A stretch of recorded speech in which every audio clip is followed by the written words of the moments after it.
Let's talk about a tragedy that shook Queens and left a family searching for answers. On August 23, 2025, inside the usually peaceful Flushing Meadows Corona Park, Erasmo Huerta Gonzalez, 38 years old, lost his life in a way few could imagine. And the story behind his death? It's as heartbreaking as it is baffling. Erasmo was a dad, a soccer fan, and the youngest of 6 siblings. He moved to the U.S. from Mexico in 2012, working hard to support his teenage son Ulises back home. Those who knew him describe him as upbeat, always quick to smile.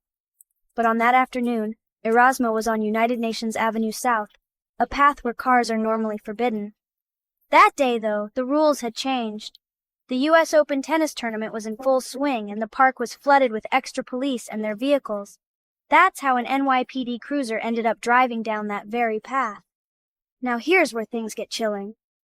Witnesses claim the officers inside the car weren't even looking at the road. They say the driver and passenger were talking, distracted. The cruiser was going slowly, sure, but the officer only noticed Erasmo after the car had already rolled over him. People screamed, waved, anything to get them to stop.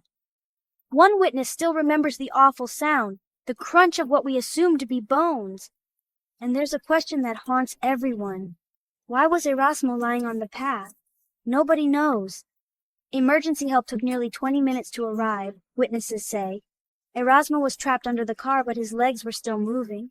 He was alive when they finally got him onto a stretcher, but died later at the hospital. Even more shocking, his family wasn't told by police. They found out 4 days later through a friend. His brothers had to identify him from police photos, piecing together what happened from news reports, not official updates. They say they feel like Erasmo's life wasn't valued. So, what about the investigation? The NYPD said the cruiser was traveling under 10 miles per hour. Their collision squad is looking into it, and the state attorney general's office had to step in. As required by law, police actions lead to a death. Even now, the NYPD hasn't released Erasmo's name publicly. The family has set up a fundraiser to bring his body home to Mexico. Critics point out that the park was supposed to be safe, car-free, especially for events like the U.S. Open. Why not use golf carts or bikes instead of cruisers?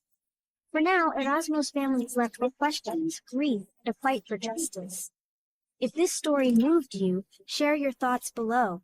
And if you want more true crime stories that dig beneath the headlines, hit that subscribe button. Stay safe out there.